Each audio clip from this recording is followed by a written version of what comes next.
Bhagavad-gita presented as it is by His Divine Grace, Srila A.C. Bhaktivedanta Swami Prabhupada. Chapter 1, Text 23. Yotsyamana ya ete trasamagataha dhatarashtrasya durbudher yudhe priyachakir shavaha. Arjuna speaking to Krishna.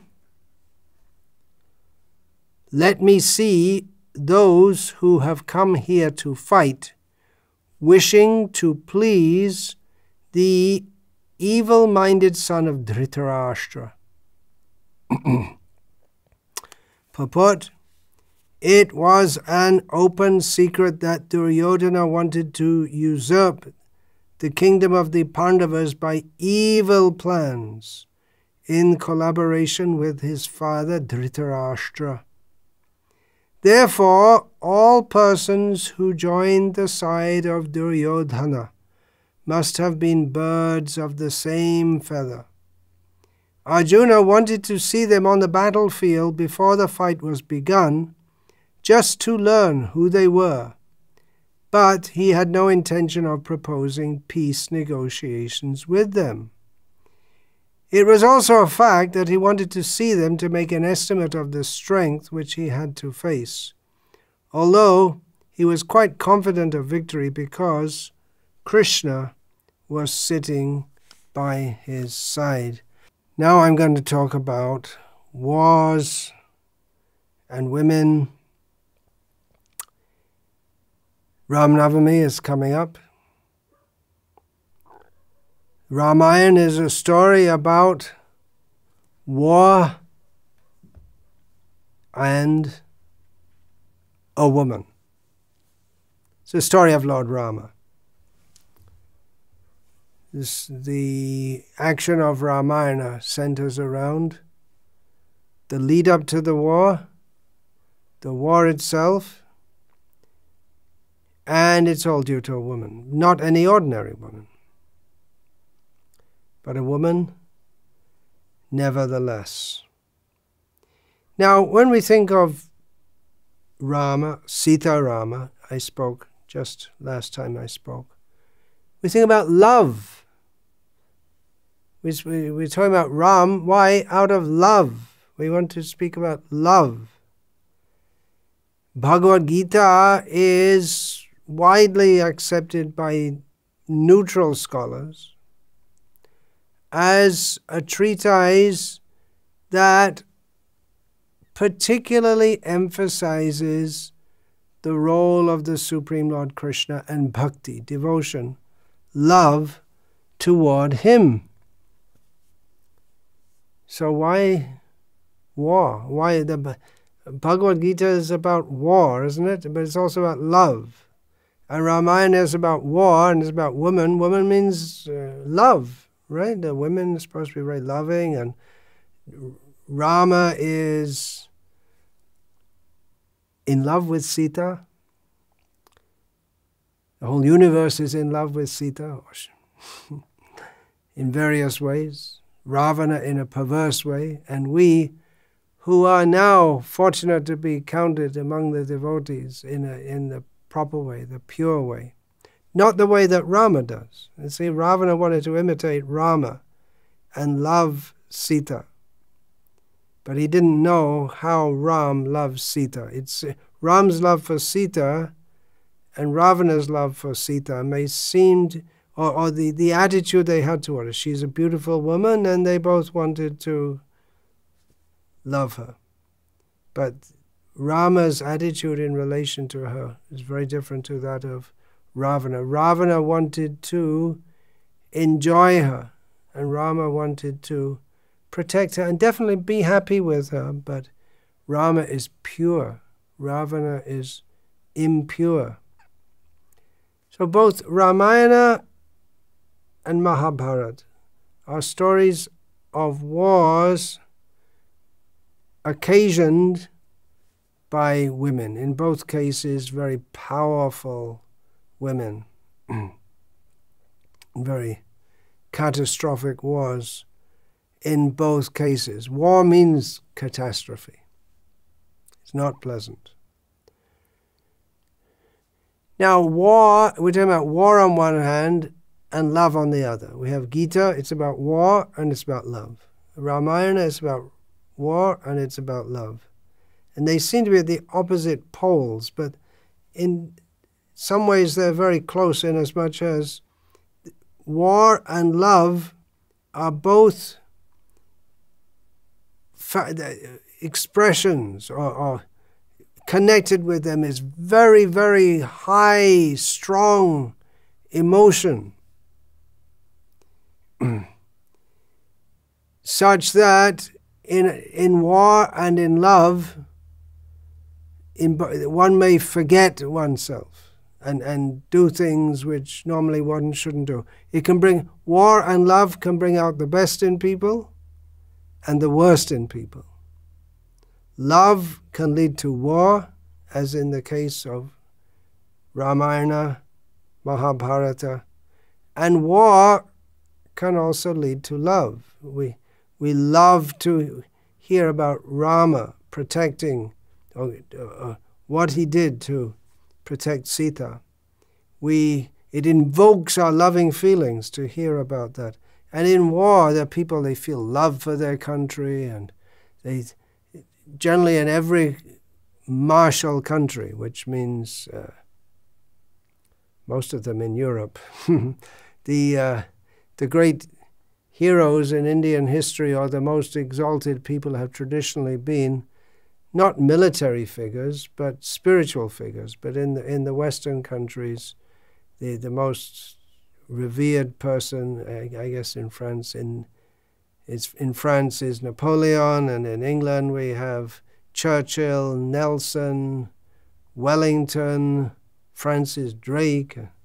There are also some saints of sorts in England, but we don't hear so much about them. People, their love, their admiration for what these people have done for the country, that is invoked by the war. But the tendency of every living being is more to love than to have a war. There are wars here in the material world. In the spiritual world, there are no wars. In the spiritual world, there's love. In the material world, there's love and there are wars. In the spiritual world, there's only love. There are no wars. Love means, well, it's hard to define, but from the symptoms we can understand. Srila Rupa Goswami has given 6 symptoms of loving dealings. Dadati pratigrihnati, guhyam akyati pritchati, bhunkte bhojayate chaiva, shadvirha priti lakshanam. Priti is one of the many words in the Sanskrit language for love. Various nuanced meanings of the word love. So there's 6 characteristics of love, that one wants to give something to others and likes to accept something from others. People like to do this. Everyone wants to be loved, right? We want to give in charity. We like to give something to others, and we're happy when someone gives something to us. It may not be exactly the object which is given, but the spirit of wanting to. I'll give a small example. This morning, as I was chanting on the roof of this building, which is the temporary temple here, I saw at the edge of the property, our devotees had asked, I didn't hear them say it, but it was obvious what was going on, the neighbor farmer, to give some aloe vera. And the man had cut it and he brought it, and you could see he was very, very happy to give. And what's that? Some aloe sticks. It's a very common thing in this part of India. Most of India, it grows profusely just by itself. So it's a very common thing, but he was very happy to give it. It's a small thing, but he was very happy to give it, the sense he's giving to persons who he has some feeling for or respect for. So people like to give out of love. People like to receive out of love, to discuss with others confidentially, reveal their minds in love, to feed others with love, and to accept food offered with love. We find in Chaitanya Charitamrita several descriptions of Chaitanya Mahaprabhu. Actually, there are quite a few descriptions of his taking prasad, how the devotees are offering it to him with love. These are exchanges of love. Everyone wants love, but we find in this world wars. Why should there be wars when everyone wants love? Well, we could quote from various shastras. I'm going to quote from Socrates, who was, in Srila Prabhupada's words, a self-realized soul, at some level at least, who analyzed it. Wars and revolutions and battles are due simply and solely to the body and its desires. All wars are undertaken for the acquisition of wealth, and the reason why we have to acquire wealth is the body, because we are slaves in its service, attributed to Socrates. He's saying that because we identify with the body, and then we think of things in relation to the body, and then we think that we want to get what other bodies consider to be their own, their land, their property, and therefore there are wars. All wars are undertaken for the acquisition of wealth, not the Ramayana war. That was for the protecting Sita, and specifically Ram said for upholding the honor of his family. The Mahabharata war, of course there are several wars in Mahabharata, but when we say Mahabharata war, we specifically mean the one between the Pandavas and the Kauravas. So that was undertaken because Duryodhana had denied the land to the kingdom, to Yudhishthira. But there was an underlying cause also, or not even underlying, I mean definitely in Bhima's mind, he didn't want peace at all, because he had vowed when Dushasana famously insulted Draupadi by attempting to disrobe her. And then, even just after that, when again the Pandavas were called for gambling at dice, and then they were banished to the forest, and then again Dushasana, he insulted Draupadi verbally, and at that time Bhima vowed to kill all the sons, especially Dushasana. I will drink your blood. I will kill all the sons of Dhritarashtra. So he vowed to do that. Why? The reason? Draupadi had been insulted. And Draupadi had been insulted in various ways. Draupadi was desired by Duryodhana, and Duryodhana was very envious of the Pandavas, that she was serving them and not him. Duryodhana wanted to enjoy the kingdom, and he wanted to enjoy Draupadi also. Again, another woman. Duryodhana was supposed to marry Subhadra, the sister of Krishna, but then Arjuna intervened, and Arjuna ended up marrying her, for which Subhadra was very grateful. So again, it's the wealth, the land, but there's also the honor and dishonor that comes from being attractive to women, being able to conquer women, that burns someone's heart. They become envious when they want to get a woman and someone else gets the woman instead. Again, those who sided with Duryodhana were mostly kings who had supported Shishupal. When Shishupal had gone to Kundina to marry Rukmini, but Krishna turned up and took Rukmini away. And then the kings sided with Shishupal. So again, they were lined up with Duryodhana. So over the matter of Rukmini also. So the Mahabharata war, it was a build-up of tension, various political factors with various women at the heart of it. So wars, Socrates says, are about the body. Yes, everything in this world is about the body. Even we're talking about love, in this material world is based on the body. And you may say, no, I love you for your personality. It's not just the body. But we don't find young men falling in love with very nice personality 90-year-old women. They're much more likely to fall in love with a pretty 20-year-old woman, even if she's not of very good personality, than they are of an old woman, or even a young woman who's not so beautiful. The body, people are attracted to the body.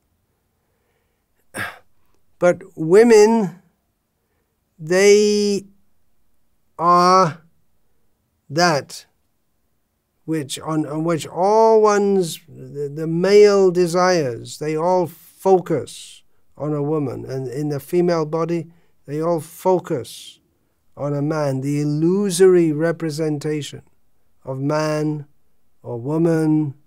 A man mistakenly sees a jiva, who is by nature a pure devotee of Krishna, mistakenly sees that body, or the life within the body, as something for me to enjoy.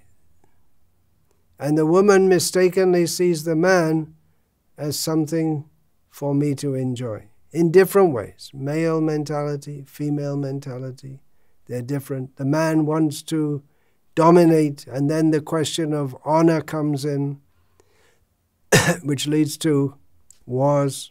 The question of honor, when I wanted to dominate and someone else dominated, or I was supposed to protect this woman, but I was unable to, so my honor was slighted. That was the case with Sita and with Draupadi.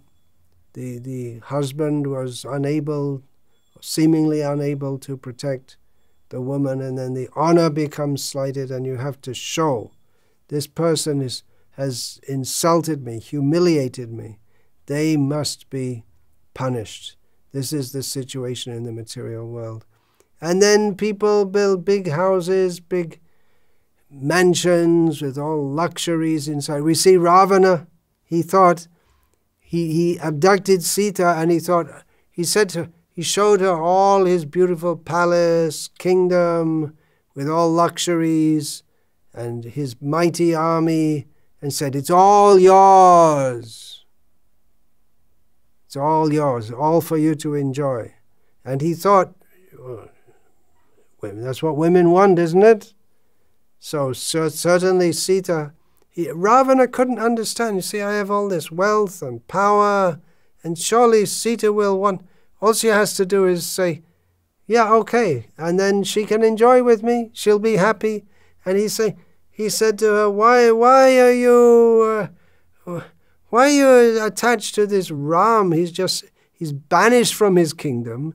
He has nothing. And look at me. I've got so much to give you. This is what you want, right? You're a woman. This is what you want. Surely Sita will accept my proposal. Of course, there was no question of it. But Ravana couldn't understand, because so many women he'd abducted previous to that, and they were all quite happy. They were all quite happy. Oh, we got wives, okay, we had co-wives, but when you're co-wife of such a powerful king, then that's if you may be the single wife from a materialistic viewpoint. If you're the single wife of a man who has $100, what's that? Isn't it better to be the one among 100 wives of a man who has $1 trillion? Because you end up, even if you divide the $1 trillion 100 times, you get more. You live in luxury. You're honored and respected with servants and so many things. So Ravana, he couldn't understand, because he was in a materialistic mentality of thinking that I'm totally Atmavat Manyate Jagat. I live in this world. I want to enjoy this world. And everyone else I know wants to enjoy this material world. And enjoyment means Stri Aishvarya Prajepsava, women, opulence, family, children. So everyone must think like that. Sita must also think like that. He thought. He had no inkling of the purity. And he couldn't relate to Sita's purity at all. To him, it just seemed like madness. So this is the situation in material life, that when we say wars about women, wars about the body, but it's all the material desires of a man, they become encapsulated and focused on a woman or women, plural. I remember one time, it just came to my mind, Bhakti Swami, I don't know where he got this from, but he said that one reason, or a major reason, that the invasions of India were going on was that those coming in from the West, the barbaric peoples invading from the West, they'd heard there are so many beautiful women in India, so they wanted to go. And it's quite possible that beautiful women are in many countries. If you go west of India, they came from Persia, and they for the different place to where there definitely must be beautiful women in Persia also. But there's the idea that, oh yes, we'll go to a place where there are so many beautiful women. Definitely in India there are, in Persia there are, but the idea, oh, there are more that we can enjoy. We shall go there and conquer and take these beautiful women. This idea is there. And that's one, it's quite possible and likely that the commanders of the armies, they told their troops invading India, there are so many beautiful women over there, you can go, you can enjoy.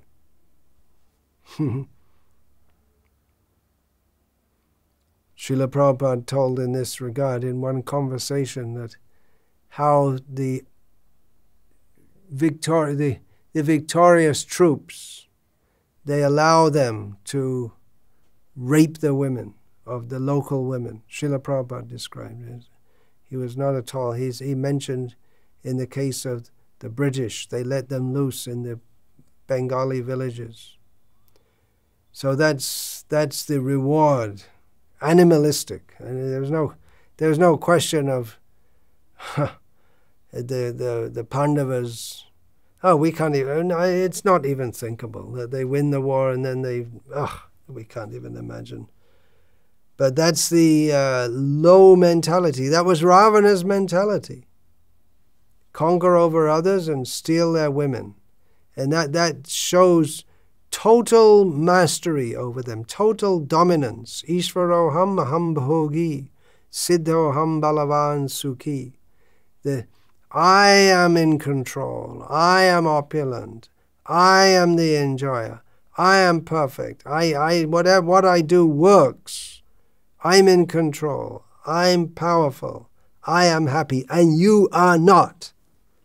And the symbol of that, the symbol of total conquering, you take their property, if you spare their life at all, you take their property, but you take their women, their wives, daughters, then you show, now she's with me. And Ravana was very happy. These women, I kidnap them, but they're very happy to be with he thought that Sita will give her heart to me also, because he thought that in her heart there was the desire for worldly enjoyment. He didn't know. So that's, if you can parade yourself with the beautiful women who have submitted to you because of your power, your majesty, that is the height of conquering, thinking yourself to be God. Hiranyakashipu, another. There are so many.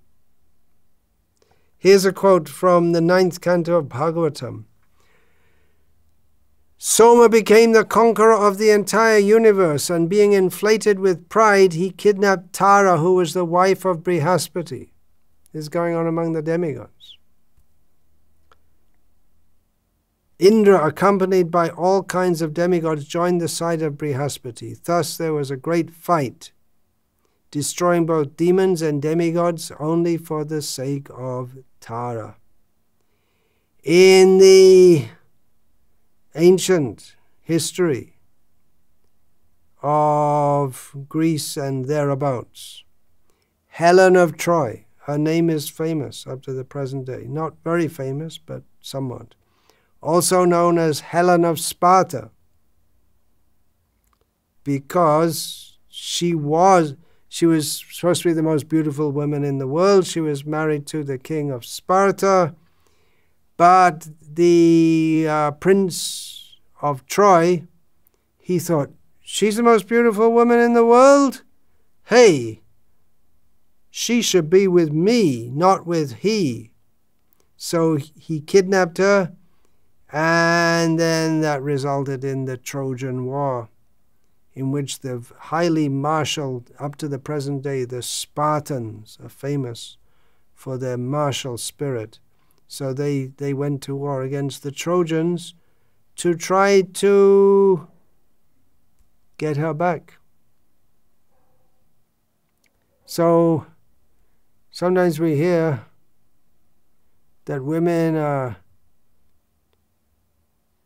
not the same level as man. In some ways, yes. In some ways, men are not the same level as women. But generally in physical strength, generally in, dare I say it, intelligence, that specifically means the intelligence for discriminating spirit from matter. In the matter of self-realization, the Vedic literature describes women as being a notch down from men, but we shouldn't think that they're insignificant. They can do immense good. Kunti, great woman, she brought forth, one way or another, she brought forth great heroes as sons. Although Srila Prabhupada did say that Kunti was a great personality, but you can't say she's on the level of Arjuna. But she gave birth to Arjuna. They maintain the culture, traditionally. We find in Gita, here in this first chapter, one of Arjuna's main misgivings about the upcoming fight, that the women will be unprotected with all the Kshatriyas killed, and then Strishu Dushtashu Varshaya Jayate Varna Sankara. Then the whole society will become polluted by bad population. Women maintain the culture. The first guru is the mother. The that rocks, what is that? The hand that rocks the cradle, something, civilization, I forgot. The hand that rocks the cradle rules the world, yeah. Because women give birth to great personalities. They may give birth to Varna Sankara also, which is much more common nowadays. So the very act of giving birth is something which men can't do. So we shouldn't think of women as being insignificant, but they can also cause tremendous suffering, either in love or in war.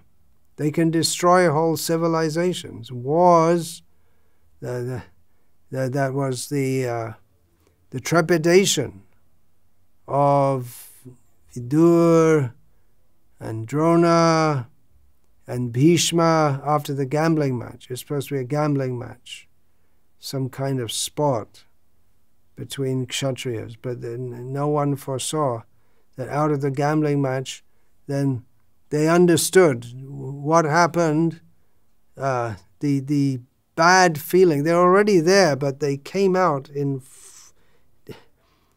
not fully in full, because that was to come out during the battle of Kurukshetra. But it came out so much that the Pandavas were exiled, humiliated. Draupadi especially was humiliated. And Vidur and Bhishma, they understood. This is the beginning of the end of the Kuru's rule. Now the whole family is destroyed. And even Sita said that as she was being carried away by Ravana, and she repeatedly told him that, and not only she told him, Vibhishana told him, Maricha told him, Mandodari told him that this woman, you're keeping this woman, Sita, means the whole race, your whole civilization will be destroyed. Which it was to a large extent, not totally. Vibhishana eventually went back to rule, but he went back to rule a kingdom that was decimated. At least the fighters, not only decimated and decimated again and decimated again. Practically all the Rakshasas were killed. So, women, we talk about women and wars, women and love, women and wars. The wars, when there's an outburst of outrage focused on another party. Why is that? Here we find Mahabharata, Ramayana,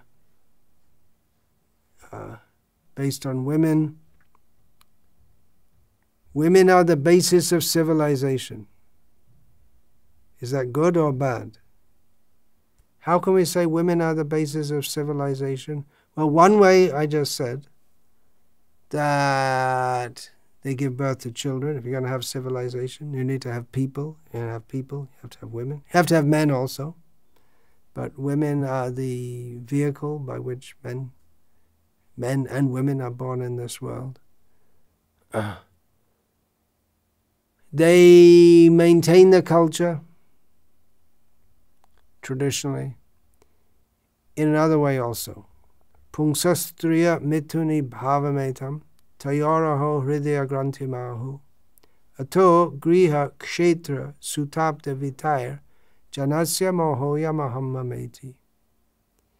Because of the strong attraction between male and female, women become known as, or they are known as Stri, because when a man becomes strongly attached to a woman, and it's a mutual attraction, then Stri means the expansive potency. A man can live, what does he need a woman for? He can live, he can eat, he can sleep. You don't need much. In a climate like this South India in which I'm living now, you don't need arrangements of big cities, big houses. As we find in the beginning of the Bhagavatam, near the beginning of the Bhagavatam, you can live in some cave or make some simple arrangement for living. You don't need to build a big house. All around here, and the people used to live in houses made from mud and thatch.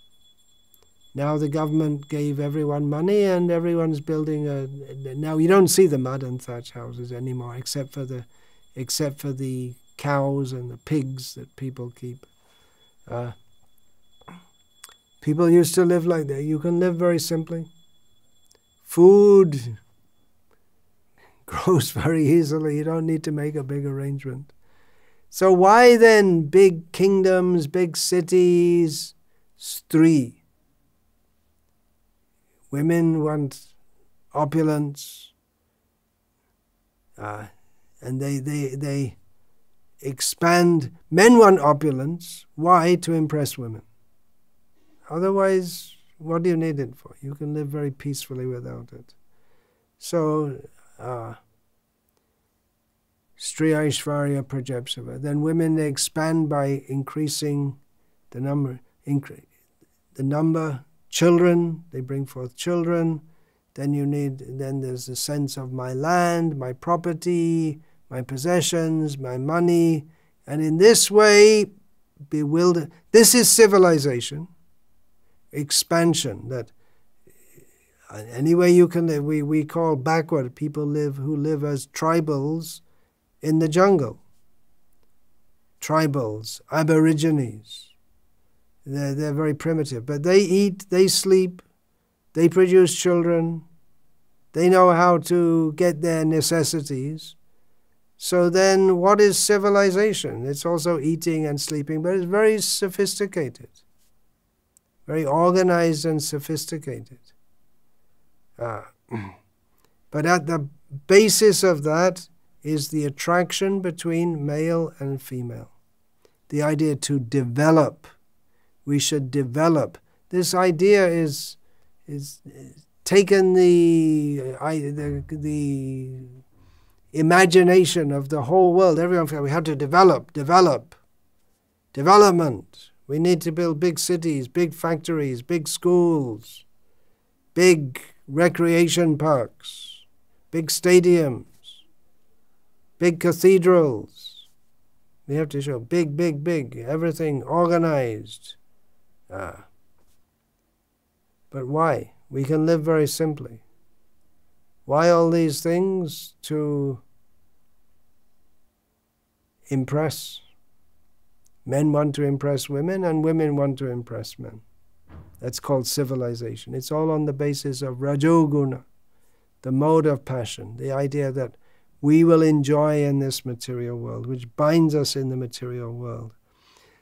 So in this way, women are described as the stumbling block for self-realization, because attachment to them means there's no self-realization. Attachment to them is on the base of the body, because intrinsically there's no difference between the spirit soul in a man's body and a woman's body. But when we identify with the body, we see man and woman. And then we relate on that basis, which is all a mistake. Mohoya mahammameti. This illusion, we become illusioned thinking in terms of I, me, and mine. So the very principle of civilization is the same principle which destroys self-realization. What is that? The enjoyment, or the supposed to be enjoyment between male and female. So materialistic civilization, its very basis is ignorance, and it expands ignorance. Joro bidda jato mayar bhaibhav tomar bhajane badha. Anitya samsare moha janamaya jeev ke kare garha.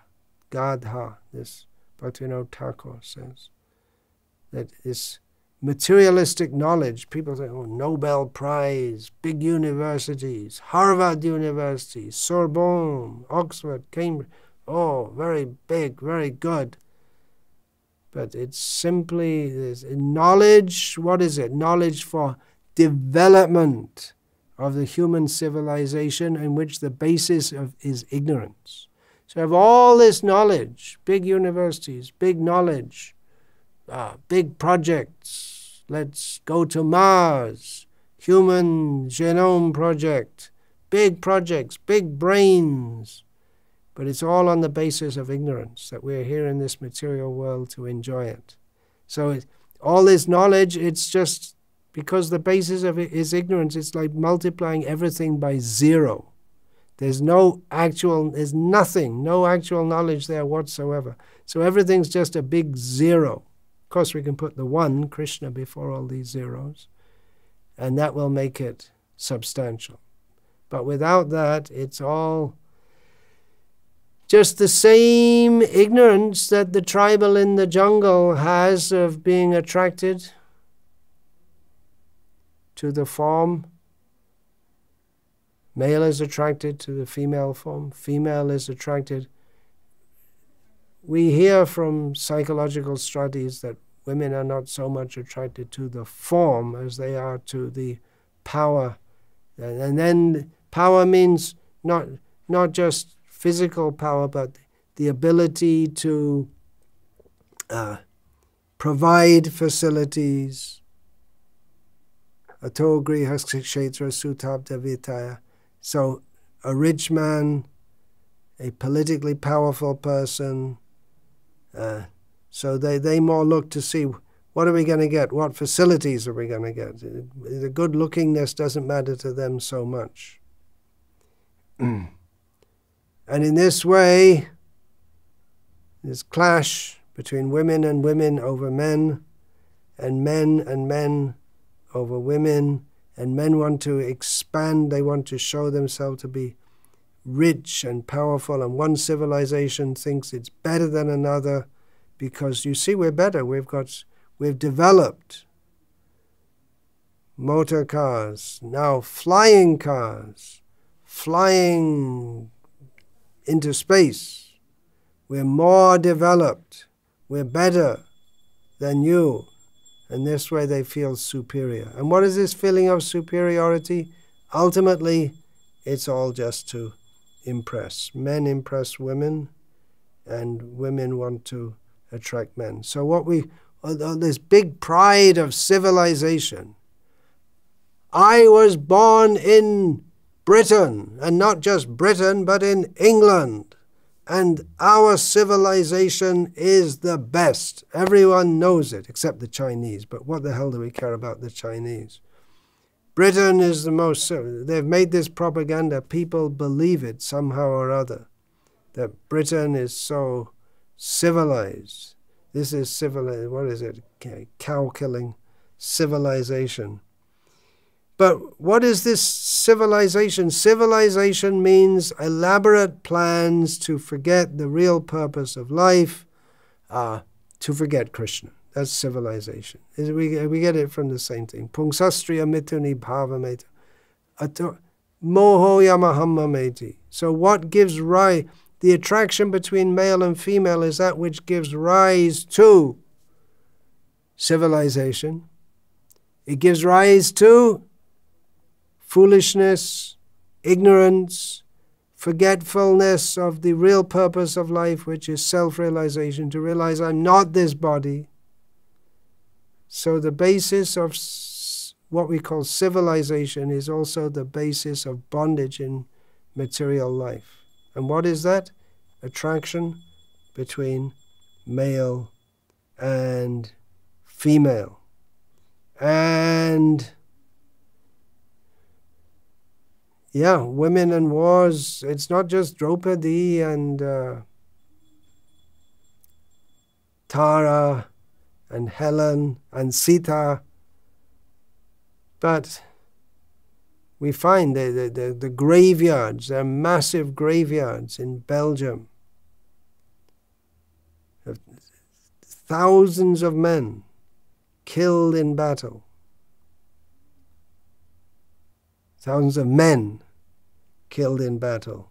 So why would you want to go to fight and die if you consider you're the body and the body is going to be buried in Belgium and you're not even from Belgium, you never even heard of Belgium until you were sent there to die? Why? Because if you stay at home, the women will shame you for cowardice. You don't want to go and fight? You should go and fight and protect us. They'll go and shame them. Send a white feather.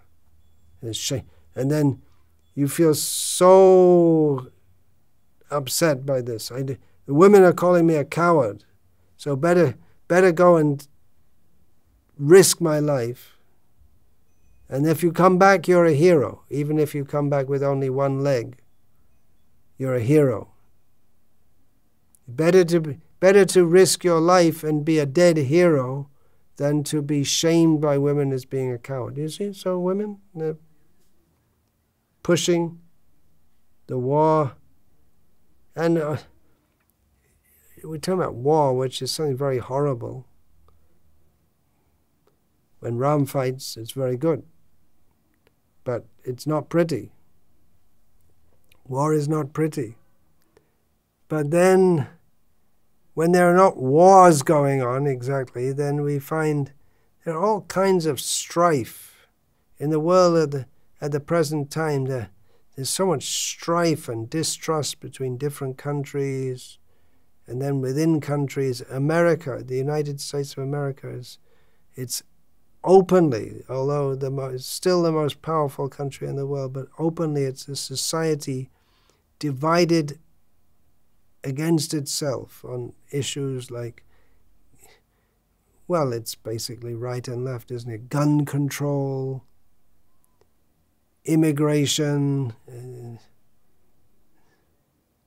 blacks and whites, that's coming up. Of course, many whites supporting the blacks, and then there are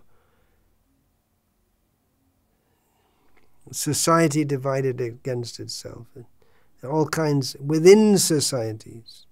There's factionalism.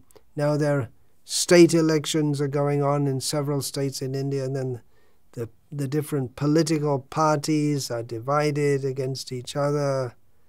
And they did find a pretty good way to keep that under control to some extent. Whether it was planned or not, I don't know. But peacetime friction, when there's a national war going on, like Second World War, then in Britain, the people are all united against the Jerrys, the Germans. But you don't want to fight war all the time.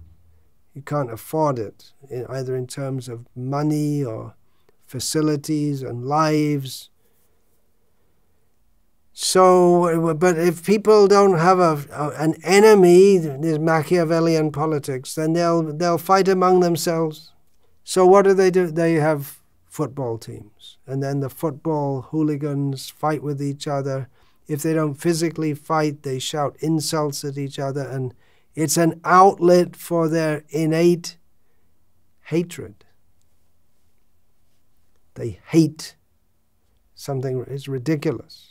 Why should you hate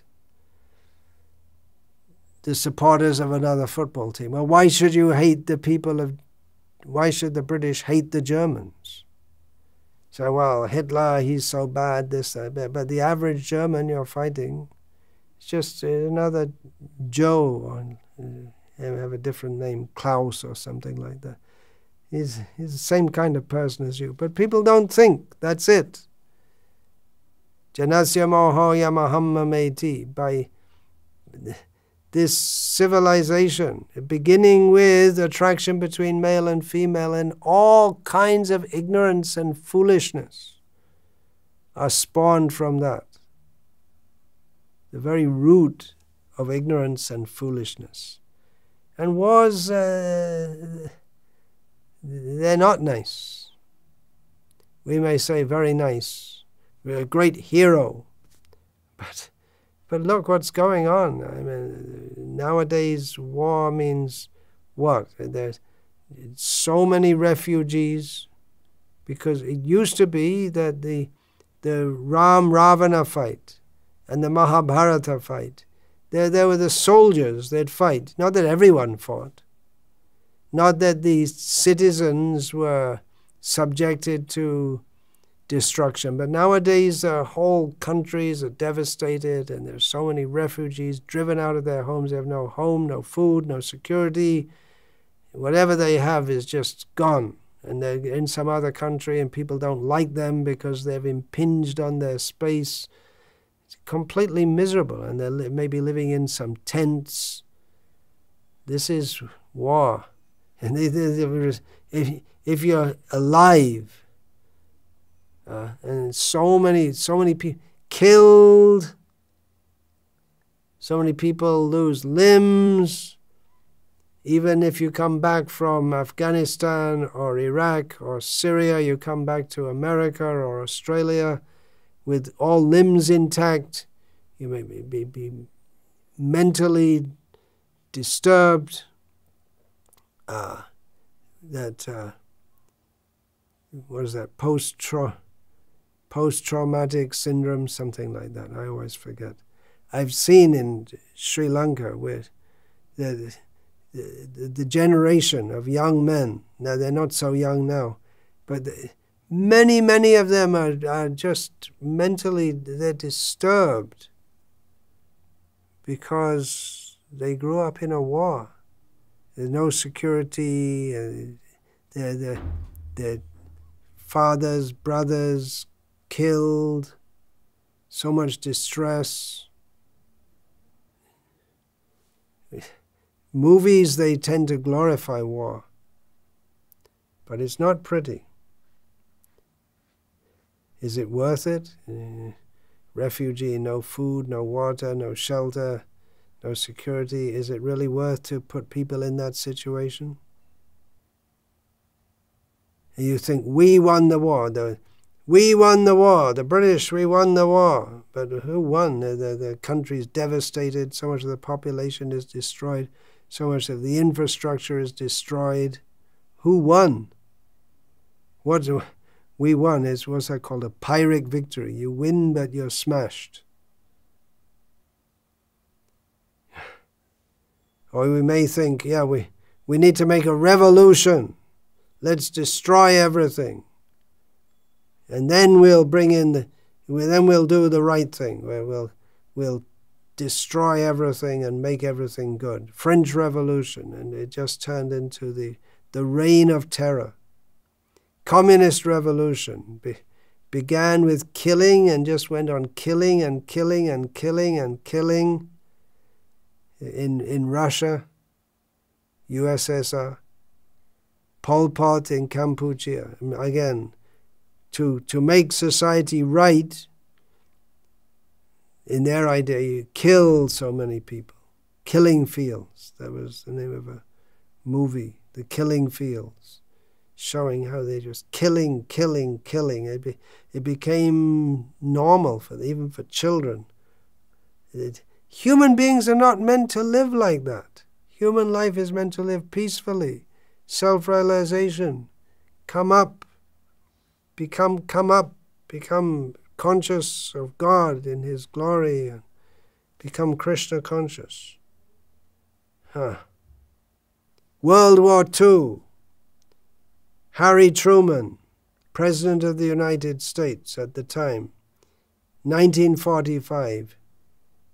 He spoke of, now the war is the end of the war is in sight, and not only the end of war, but he said the end of all war.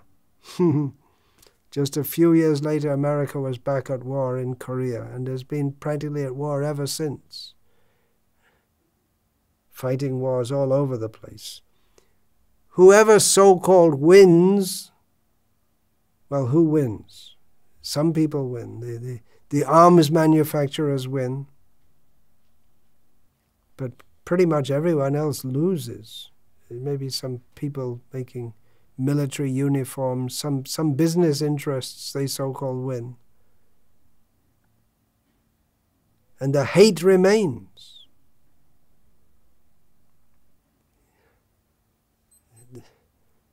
You may defeat the other side and conquer over them, but they hate you. And we find that the First World War, the Germans were defeated, but the reparations were so severe that the Germans, they had such a big grudge that they built up, and then they made the Second World War. You win, but in one war you make the seeds of another. And this is the history of civilization. Civilization builds up, fights, conquers, and ultimately is conquered.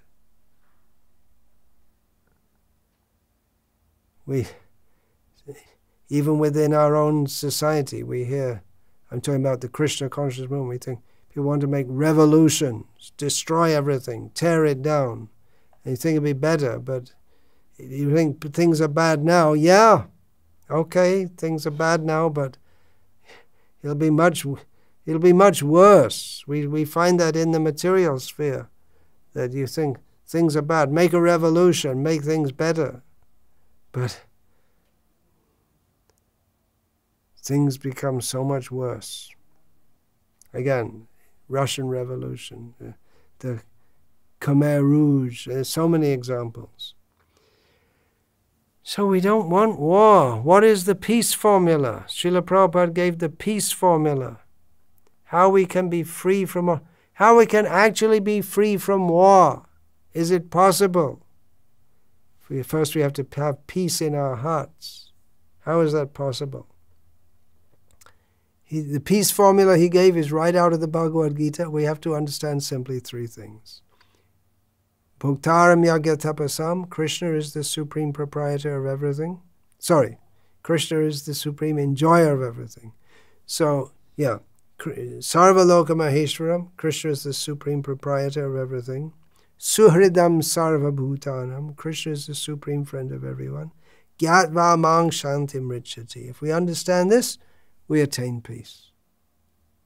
That's all. Not a difficult thing to understand. God, everything should be offered to Him. He's the enjoyer. You don't want to say Krishna, you can say God. God is the supreme proprietor. God is the supreme friend. That means that we are not here to enjoy this world. So many wars fought with, put up the banner, onward Christian soldiers marching as to war. Well, actually that's a call for not exactly war, but that spirit, the crusades, let's go and conquer in the name of the Prince of Peace. Let's make slaughterhouses, halal slaughterhouses, kill kosher slaughterhouse, kill the animals in a very religious way, thinking that I will enjoy eating their bodies. But Krishna is the friend of everyone, includes all, Sarva Bhutanam, all living beings. Why should we inflict pain on others? Krishna is the supreme proprietor. So this idea, I will conquer, our country will conquer over your country. Why do you have that beautiful woman? I'm more powerful than you, and I shall enjoy her as not just the physical enjoyment, but as a symbol of my domination over you. I get to get all the good women. So this is all ignorance. And the antidote to it all is simply to understand Krishna is the supreme enjoyer. Krishna is the supreme proprietor. Everything belongs to Krishna. Krishna is the supreme friend. Now, if we go to political scientists and military strategists and persons trained in philosophy or even theology, they'll think, what are you talking about? This has got nothing to do with war and peace. Let's be realistic. We have peace conferences. Let's discuss, what do we have to do? We have to make this adjustment and that adjustment, but this is the only adjustment. When people are peaceful in their hearts, by recognizing Krishna as the Supreme Personality of Godhead, then they won't want to dominate and exploit. And as long as they do not recognize this, then they want to dominate and exploit. We say men are dominating, exploiting the women, but the women also want to dominate and exploit the men, but just they have different tactics of doing so. The men try to do so from above, and the women do so in a more subtle way from below. Male mentality and female mentality. But that, if that's put together in a positive way, understanding their real purpose in human society, man and woman should come together, complement each other, rather than be in competition with each other, complement each other and come together as a unit to serve Krishna, to fulfill the purpose of life, and to live in this world as ideal examples of how we should live together, man and wife, in the service of Krishna. Then that's also a very powerful message, which Srila Prabhupada wanted to establish. He wanted to establish Varnashram society. We talk Brahmanas, Kshatriyas, Vaishyas, Shudras, but practically speaking, the basis of it all is family life.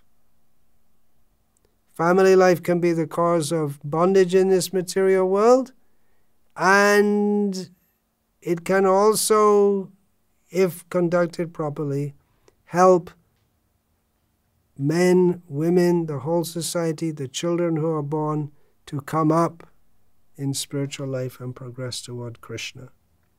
So nowadays we hear about so many domestic wars between husband and wife, or boyfriend and girlfriend if they don't bother getting married. But it doesn't have to be. It shouldn't be. It's all a question of perspective. Whether we're thinking like Ravana, or if we're thinking like Rama or Lakshmana. Lakshmana, he was serving Sita and Ram. This is our position. We are to serve Sita and Ram. Let us facilitate their love instead of trying to dominate Sita. How much more can be said about this? Wars and women. What is it about women? It's our wrong attachment to the notion of man and woman. We should understand. What is it about women that causes wars? It's our wrong notion. When we understand that we're all here to serve Krishna, then there's no need to fight over anything. It seems quixotic, but it's possible. Otherwise, why do great acharyas like Srila Prabhupada come to this world if it's not possible? So we should aim at that. An envy-free society. Is it possible? Yes. Can it be done? Yes. Should be done? Must be done. Otherwise, what is this so-called civilization? Just full of envy. Hare Krishna. Let's kick out the envy and bring in the love. We are not the enjoyers, we are the servants of Sita Ram, Lakshman Hanuman, Sri Sri Radha Krishna, Sri Sri Rukmani Krishna, Lakshmi Narayan. We are the servants. We can live in this world. Ishavasyamidam sarvam. This world is under the control of God. And tena tyaktena bhunjita. According to our position, if we're married, we can enjoy family life, but to the extent that is proper for us. If we exceed that, then we become sinful. So yes, let man and wife live together peacefully, happily, and serve Krishna. No objection to that. Rather, that is to be encouraged. And others, men who are renounced in their outlook, let them be renounced. Show that example. But let us not fight like petty animals It may be a very sophisticated fight with nuclear weapons, biological weapons, drones, space wars, Star Wars, whatever it is. But it's the animalistic propensity. Just like one bull elephant fighting over two bull elephants fighting over a female elephant. If we dig down, we'll find that's at the root of so many problems in human society. Tamasima jyotir gamaya. Let us come out of the darkness of ignorance, come to the light of spiritual knowledge. Hare Krishna, Hare Krishna, Krishna Krishna, Hare Hare, Hare Rama, Hare Rama, Rama Rama, Hare Hare. Vancha kalpatarubhyascha kripas Patitanam pavanebhyo vaishnavebhyo namo namaha. Dante nidhaya nidhanang padaya nipatya kritva chakakushata kritva chakaku. I forgot it. I'm a fool. Kritva kaku and shatametata hambravimi. Yeah. 100 times I'm calling out, plaintively. Hey sadhava sakala eva vihaya durat Goranga chandra charane kurutana raga. Throw out all your hogwash nonsense ideas and simply surrender at the lotus feet of Lord Gauranga. Parivadatu jano yata tata va nanu mukaro navayang vicharayamaha. Hari rasya madira madati mata bhuvi vilutama natama nirvishama. Hare Krishna, Hare Krishna,